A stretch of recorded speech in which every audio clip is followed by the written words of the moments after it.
Hello and welcome to Culture Shock. All of us, whether we are employees, employers, business leaders, or students, are interested in this topic, or about company culture. And if you're not interested in company culture and thought that Culture Shock was about something else, I'm really sorry. But the reason that it is so interesting to all of us is that it impacts us all so much. No matter where we work, whether we are managing a business or being managed within a business, the culture of the place that we work has such a huge impact on our day-to-day. And when we launched this event at Culture Shock, the response was really amazing, and it's been really incredible to see how many people want to be part of this conversation.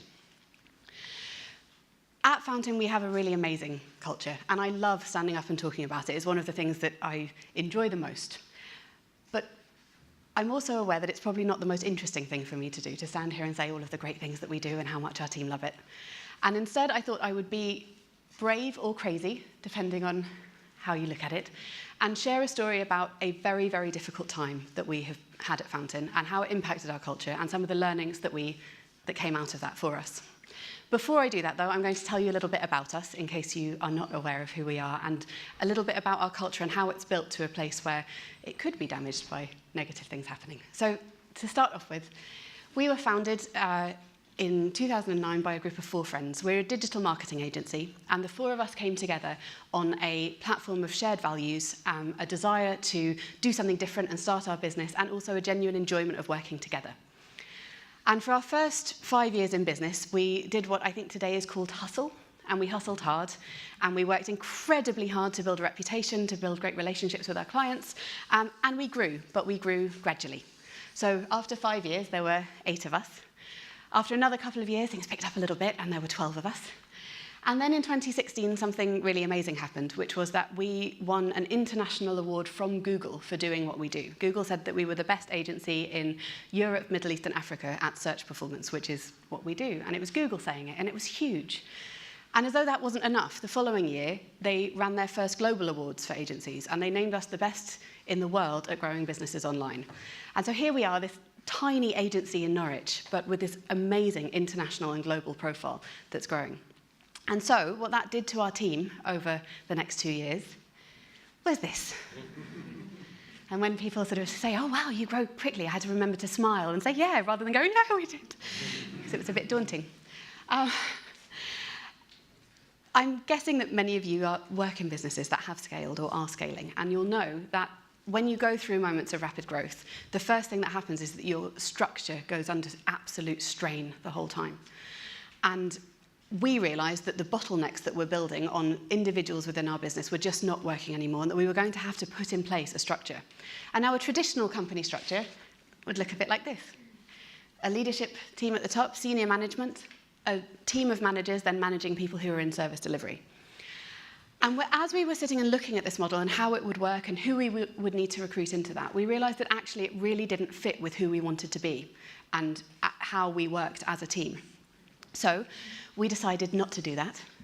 We did a lot of research, we asked a lot of people, and we put in place a system which is not based on traditional hierarchy, and instead removes top-down structure, is roles and responsibilities based, which means that we ask every individual within the company to hold themselves accountable. We give freedom and we give responsibility all in one go. And also, instead of direct line management, we have mentorship and coaching. Our org chart at Fountain today looks like this. And I could do a whole talk about this. I could tell you all of the ins and outs of why we did it, the things that worked, the things that really didn't work, the things we had to change within the first couple of months, the things that have been amazing about it. But instead, I'm just going to talk about the things that are amazing about it. So these are some of the benefits that we get from having a structure that relies on individuals. The way that I say it is that we treat our team members as the adults that they are. We take out that line management space where where blame can arise. And the main thing that we have is autonomy, which delivers ownership. If people are responsible for what they're doing, they get very, very committed to the results that they're producing because it's theirs and they love it and own it. We make sure that there's room for creativity. We recognise that everyone in their lives needs a purpose. They may not get it from their job, but it needs to be recognised within the role. We the area of mastery, which I know is a really, really important one to motivation, we try to make space for our team members to follow the interests and passions that they have and to become masters at that within the business rather than needing to go elsewhere to find areas that they can improve their experience and their mastery.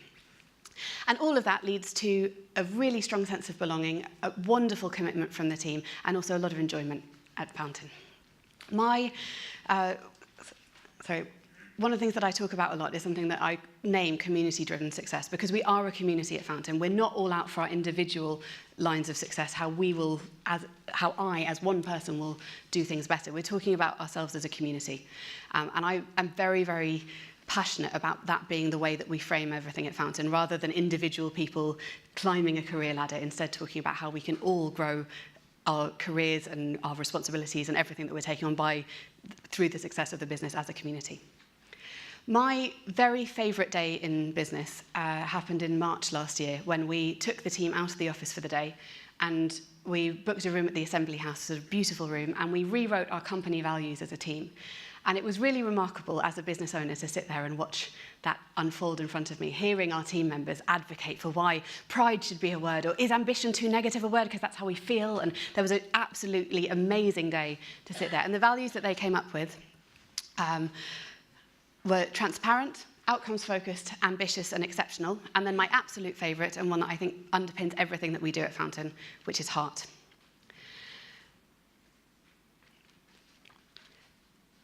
As a business owner, to sit and watch your team advocate for why, even though it doesn't work grammatically with all of the other values, heart should be the most important thing that we put front and centre, it really was an incredibly emotional day for me as a business owner. And now I know many of you in the room here, and I know that you work in really amazing companies with brilliant cultures. And the way that I describe it at Fountain, when everything is in its full swing and feeling brilliant, is that it hums with a really beautiful, positive energy.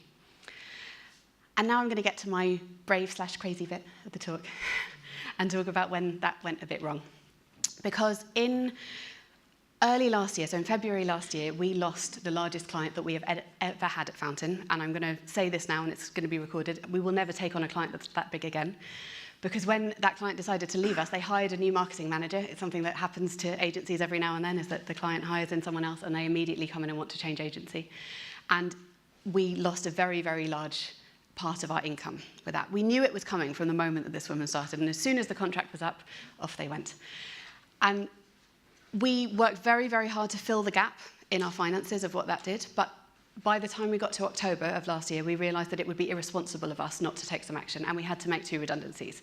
Now, when I talk to people in London who run agencies about making redundancies, and I say how tough it was and how difficult it was for the team, and they say, so, oh, how many people did you have to let go? And I say 2, they laugh at me. Because a lot of agencies go through phases where they're actually having to let much, much larger numbers go from their teams because of the nature of running an agency. The work comes in, it goes out, you build the team to deliver, the client leaves, etc. But it was a really difficult moment for us. And what was so this is what happened. 2 of our team members left through redundancy. And then in the weeks that followed, something even worse happened, which was that not 1, not 2, but 3 other people handed their notice in. And again, people handing their notice, and it happens, it's business, it's not personal, but it was the first time in Fountain's history that people had left Fountain without telling us in advance that they were thinking of changing career, that they were moving to another city because their partner was moving. It was the first time that someone walked into my office and said, here's my notice. I'd never experienced it before because we had such an open, communicative space around us. And I can really understand why the redundancies shook our culture so much. I really can, because it did. It hit us like a ton of bricks. It was as though we went from this amazing place where everyone was happy to overnight, it just felt like the quietest office you've ever been in. And I can understand why that happened. And one of them is that one of our values is transparency. And that's not just about how we work with our clients and talk about how we do what we do and why we're doing it and whether things will work or not and we're going to trial something, etc. It's also about how we communicate internally about what we do. We're really open with team members. We try to be as open as possible about numbers, though we also don't want to make that scary for anyone, because as a business owner, we're a little bit more comfortable with risk than employees a lot of the time. But we try to talk about everything that's going on, and we have very, very honest and open conversations. And if anyone here has been through a redundancy process, it is really not transparent. It's incredibly opaque. And the process itself means that you can't be as open and as caring and as reassuring as you would want to be. So the process was at odds with our culture. Equally, we had this lovely non-hierarchical structure where everyone was working together as equals, and then you go and do the most hierarchical thing in the world, which is an employer letting an employee go, and that decision being mine and not yours. That's an absolutely hierarchical thing. So both of those two aspects of it were really at odds with the way that we were running the culture. From my point of view, as someone who had built the agency, who had focused on the culture, who had made those decisions, this was just a really, really heartbreaking and difficult moment. And we, as a group of directors, along with Alice, our head of digital, realised that as people were heading on to walk out of the door, we realised that we needed to do something, and we needed to do it fast, because that hum that I had mentioned before had gone. And in its place, there was a different sound. And the sound that we could hear, I'm going to define as chatter. Because unbeknownst to us, a troop of monkeys had infiltrated Fountain. And I don't mean literally. That would probably be a bit more fun, but also a bit more smelly if it had been literally. But what the monkeys were grumbles. They were complaints. They were, I don't know why we do it this way. Why do we have to do that? Or they were, oh, I'm really disappointed because someone said we should do X, and then we didn't actually get round to doing it. And oh yeah, they're always promising things. And it was only when the hum was gone, when people weren't basking in the glow of our glorious culture because things were rocked, that we could actually realise that these monkeys were around. And rather than calling them problems and issues, I named them monkeys because I had that sense of them sort of being up and around in the trees, and I wasn't quite sure how many there were. There might just be 2, but there could be 2,000. That sense of something that we just weren't aware of. So, in a very short space of time, we called an emergency meeting. And I think we announced it, or we decided to do it on the Wednesday afternoon, and on the Thursday, we booked a room back at the Assembly House. It's not far from us, and it's beautiful. And we called the whole team together to address the monkeys. And what I did was I stood up in front of the team. I explained, listen, we've got these monkeys out here. And I said, we have one job today, and that's to shake the monkeys out of the trees, to get them on the table in front of us, and then to name them. And once we've named them, we can start addressing them. But today, I said to them, listen, guys, we try to be as positive as possible. We're not going to be positive today. We're just going to focus on the things that we need to fix. We put up 2 whiteboards. And on the first one, we wrote things we love and want to protect. So we were a little bit positive. I can't be that negative about it. And then on the other one, we said, OK, these are the things we need to work on. And then, as the directors and Alice, we left the room. And it was one of the hardest things that we've ever done. I have, as I'm sure many of the business leaders in this room, a relationship with control that involves me needing it. And I sat outside of the room thinking, oh my God, one of us should be in there. What if they all just hand their notices in after this? What if they spiral into negativity? What if I need to be there to say, I calmed down and I sat there. After a little while, there was a moment, and it was, at first we weren't sure what the sound was, but we heard a roar of laughter come from the room. And then we heard the noise level start to grow. People were chatting, there was a hubbub. And we sat outside, and looking back, I realised that it was that roar of laughter that was the moment, the turning point from things just getting worse and worse and worse to actually things starting to get better across the whole sort of time frame of this. So after a while, we went back in, bracing ourselves for what we would find, and we found some lovely Postit Notes on the things we want to love and protect. They ranged from tiny things like the teas, the range of teas was actually on there as a Postit Note. We do weekly yoga. Then some larger things like flexible working policy and all the autonomy that people have relating to the flat structure. So those were up there as things that we love and want to protect. And then we moved on to the other board, and there were just a few more things on there. And we worked our way through them methodically. We tried to prioritise them based on the things that would be easy and quick to do, and also the things that were important to do. So we tried to just put them into groupings of, OK, here are things that we can fix today. What can we fix next week? And the things that were on there ranged from, the smallest one was fixing something to do with our online payslip system, which I was thinking someone could have just emailed me about, it's fine. But ranged all the way from that through to much larger issues to do with how departments were aligned to each other and how we communicated internally about things. There were also things on there that, especially as a company that had just been through a redundancy process, we weren't going to fix immediately, like an office move, which is going to cost a lot of money. But putting it out there as things that we want to happen. And it was a really amazing experience to do all of that. We left the meeting on a relative high note, And something that my co-director Laura said to me afterwards really stuck in my mind, which was that in that meeting, our team satisfaction really wasn't that high, but our team engagement was absolutely through the roof. Everyone in that room was looking for solutions, wanting to make things better. No one was apathetic, everyone was engaged. Which I think is why it became the turning point that I was talking about. So the next thing that we did was that we categorized all of the monkeys. We set ourselves up in working groups. I asked the team to put up with 2 things from me. One was a lot of surveys, because obviously each Post-it note had gone up there was one person or maybe 2 people or maybe a table's point of view. But we just wanted to make sure that the whole company agreed with some of these things. And then the other thing they needed to put up with was quite a few monkey metaphors from me, because we have been making these monkeys dance, and every now and then we change the tune on them.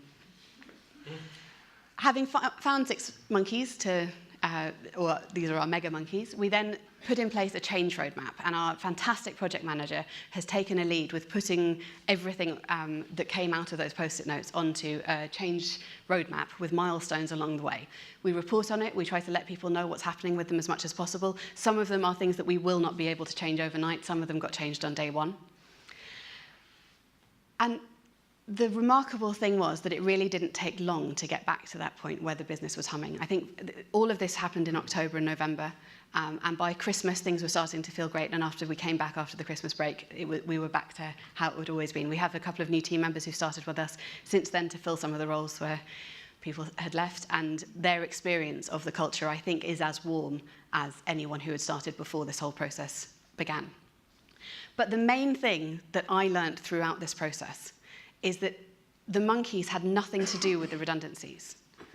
The issues that were brought up at that meeting had been masked by how lovely our culture was. People were so happy with the way things were. They were enjoying working with each other. The teams were buzzing with energy, but they were still saying things like, well, I don't know why we do it this way. Oh, well, let's just get on with it.